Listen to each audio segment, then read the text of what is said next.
Welcome to my channel. So guys, आज के इस वीडियो में हम बात करने वाले हैं एक हाईएस्ट कोर्स के बारे में जो है आपका पीएचडी।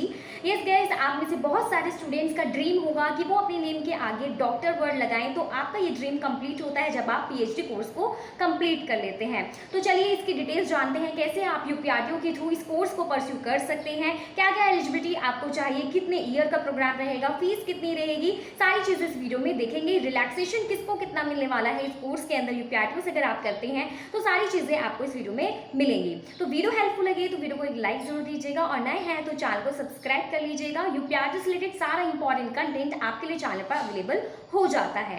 चलिए स्टार्ट करती हूँ। सबसे पहले आपको फुल फॉर्म तो पता ही होगी, पीएचडी की डॉक्टरेट ऑफ फिलोसफी आपकी फुल फॉर्म है, जो कि प्रोग्राम जो रहता है 3 to 5 ईयर्स का रहता है। बाकी यूनिवर्सिटीज में किसी में 6 ईयर्स का रहता है। तो आपकी जो यूपीआरटीओ है वो आपको 3 to 6 ईयर्स कंप्लीट करने के लिए इस कोर्स को देती है।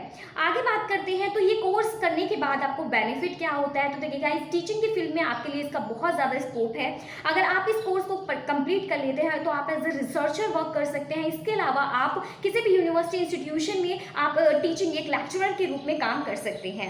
उसके बाद बात करी जाए इसकी क्वालिफिकेशंस की, कि अगर आपको परस्यू करना है तो क्या क्वालिफिकेशंस आपको चाहिए अकॉर्डिंग टू यूपीआरटीओ। आपके इसके एंट्रेंस फॉर्म आए हुए हैं, आपको एंट्रेंस फॉर्म फिल कर देनी चाहिए अगर आप करना चाह रहे हैं। तो चलिए उसको फिल करने से पहले आपको कौन से एलिजिबिलिटी को पूरा करना होगा वो देखते हैं। सो गाइज, आप 12th पास होंगे, उसके बाद आपका जो ग्रेजुएशन का कोर्स है, ग्रेजुएशन में आपने मिनिमम 55% आपके रहे हो कंसर्न सब्जेक्ट के अंदर, जिस भी सब्जेक्ट में आप पीएचडी करना चाहते हैं। उसके बाद पोस्ट ग्रेजुएशन के अंदर कंसर्न सब्जेक्ट आपका पोस्ट ग्रेजुएशन वाला देखा जाएगा। मान लीजिए आप इकोनॉमिक्स में करना चाह रहे हैं तो आपकी पीजी इकोनॉमिक्स से होनी चाहिए।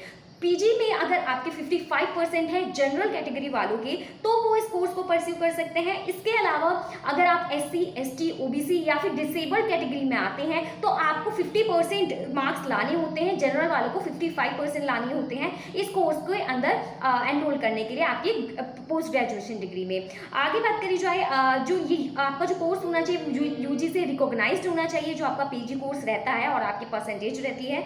उसके बाद अगर आपका नेक्स्ट प्रोसेस क्या रहेगा, आपने ये एलिजिबिलिटी पूरी कर दी है तो अब आपको करना क्या है। तो सबसे पहले आपको रजिस्ट्रेशन करना होगा यूपीआरटीओ के थ्रू। एंट्रेंस फॉर्म निकले हुए हैं तो आपको इसका एंट्रेंस देना होगा। उसके बाद जब आप एंट्रेंस क्लियर कर लेते हैं तो आपका आगे का प्रोसेस स्टार्ट होता है। तो एंट्रेंस के अगर एग्जाम पैटर्न की बात करी जाए, आपको क्लियर होना चाहिए कि एंट्रेंस में आने वाला क्या है। तो देखिए, एंट्रेंस फॉर्म जब आप फिल करते हैं तो इसके अंदर आपका एग्जाम फॉर्मेट रहता है कि आपको 1.5 आवर का एग्जाम होता है, यानी 1.5 घंटे का पेपर आपका होता है, जिसमें से आपको 70 क्वेश्चंस पूछे जाते हैं। 70 एमसीक्यू आपसे पूछे जाएंगे। तो इसमें से जो 50% क्वेश्चन होंगे, यानी 35 क्वेश्चन आपसे रिसर्च मेथोडोलॉजी के और 50% आपसे आपके कंसर्न सब्जेक्ट के, जिस भी सब्जेक्ट में आप पीएचडी को कंप्लीट करना चाहेंगे उसके क्वेश्चंस आपके आएंगे।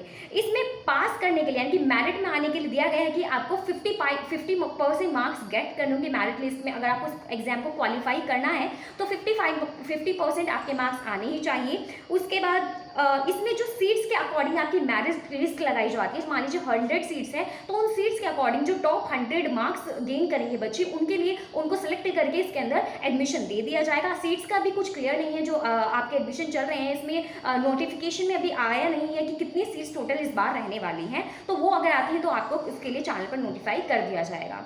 तो आगे बात करते हैं, आपका एग्जाम पैटर्न मैंने क्लियर कर दिया। अब इसकी फीस की बात कर लेते हैं। तो गाइस, जब आप इसका पूरा एडमिशन प्रोसेस कंप्लीट हो जाता है उसके बाद आपको अपनी फीस पे करनी होती है। तो इसकी फीस का जो अमाउंट रहता है वो आपका लगभग 1 to 2 लाख तक रहता है। मैक्सिमम मैं आपको बताऊं तो 2 लाख तक आपका अमाउंट जाता है। कोई कंप्लीट ऐसा नहीं है कि इतनी फीस ही लेकर के आपका एडमिशन हो जाता है। हर यूनिवर्सिटी का अपना अपना क्राइटेरिया है। तो इस बेस में आपका जो यूपीआरटीओ है उसमें आपकी 2 लाख मैक्सिमम फीस हो जाती है पूरी प्रोग्राम की, ये मैंने आपको बताई है। उसके बाद सीट्स के अकॉर्डिंग मेरिट लिस्ट लगती है। अब जो मेरिट लिस्ट है वो 100 मार्क्स के अकॉर्डिंग लगती है। 70 मार्क्स का तो आपका ये एंट्रेंस एग्जाम हो गया। इसके अलावा कौन सी चीज़ों के मार्क्स आपको ऐड होते हैं इस एंट्रेंस आपकी इस मेरिट लिस्ट को बनाने के लिए। तो जो 70 मार्क्स हैं उसमें से जितने भी मार्क्स आपके एंट्रेंस में आएंगे वो ऐड होंगे। उसके अलावा आपने यूजीसी नेट अगर क्वालिफाई करा है, पहले मैं जेआरएफ की बात कर लेती हूँ। अगर आप जेआरएफ के लिए क्वालिफाइड हैं तो उसके आपको 10 मार्क्स मिलते हैं। ठीक है, आपको 10 मार्क्स मिलेंगे अगर आपने जेआरएफ का क्वालिफाई किया हुआ है, तो प्रेफरेंस मिल जाएगी आपको जेआरएफ वाले कोर्स के लिए। उसके बाद अगर आप नेट क्वालिफाई हैं, यूजीसी नेट क्वालिफाई हैं, तो उसके 5 पॉइंट्स आपको मिलते हैं, यानी कि 5 पॉइंट्स आपके ऐड हो जाते हैं। या तो आप जेआरएफ क्वालिफाई हैं या फिर आप यूजीसी नेट क्वालिफाई हैं। अगर दोनों हैं तो इसमें से दोनों के लिए आपको JRF के लिए प्रायोरिटी दे दी जाएगी।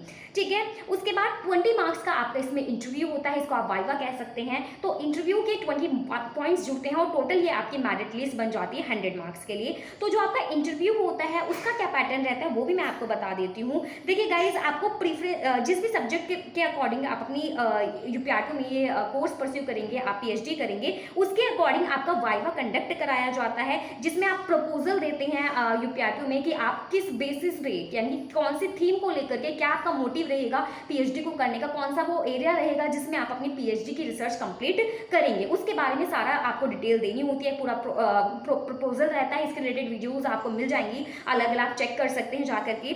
तो आगे बात कर लेती हूँ 55%। हाँ, और इसके अलावा अगर आपने MPhil में 55%, कोई स्टूडेंट है जिसने PG करने के बाद MPhil कंप्लीट करी हुई है, तो उसमें अगर आपने 55% मार्क्स गेट करें तो उसका आपको एक्स्ट्रा बेनिफिट मिलता है कि आपको एज ए इंटीग्रेटेड कोर्स आप इसके अंदर एडमिशन ले सकते हैं और आपको रिसर्च वर्क के लिए डायरेक्ट भेज दिया जाएगा। जो आपका अब इसमें आप एडमिशन तो ले लेंगे, लेकिन आपको क्लासेस कहाँ होंगी, मतलब आपका पूरा रिसर्चर जो वर्क होगा वो कहाँ पर कंप्लीट होगा। तो गाइस, ये आपका यूनिवर्सिटी के अंदर होता है, मेन कैंपस जो है आपका फाफामांगू के अंदर प्रयागराज में, वहाँ पर आपको 6 मंथ के लिए रहना पड़ता है। बाकी वर्क आपका आप फ्रॉम होम या फिर कहीं से भी आप जहाँ से करना चाहते हैं वहाँ से कर सकते हैं, लेकिन 6 मंथ कंपल्सरी होते हैं जो आपको वहाँ पर रिसर्च वर्क अपने सुपरवाइजर के अंडर करना होता है। सुपरवाइजर यूनिवर्सिटी के रेगुलर टीचर्स रहते हैं, तो वो आपको अपने अंडर ये PhD का कोर्स पूरा कंप्लीट करवाते हैं। इसके अलावा अगर आप UPRTO से परस्यू करते हैं, इसमें बहुत अच्छा बेनिफिट वुमेन्स को मिलता है कि अगर कोई लेडी मैरिड है और वो प्रेगनेंसी के टाइम पर इस कोर्स को परस्यू कर रही है तो उनको मैटरनिटी लीव मिल जाती है, वो लगभग आपके 240 डेज तक आपको मैक्सिमम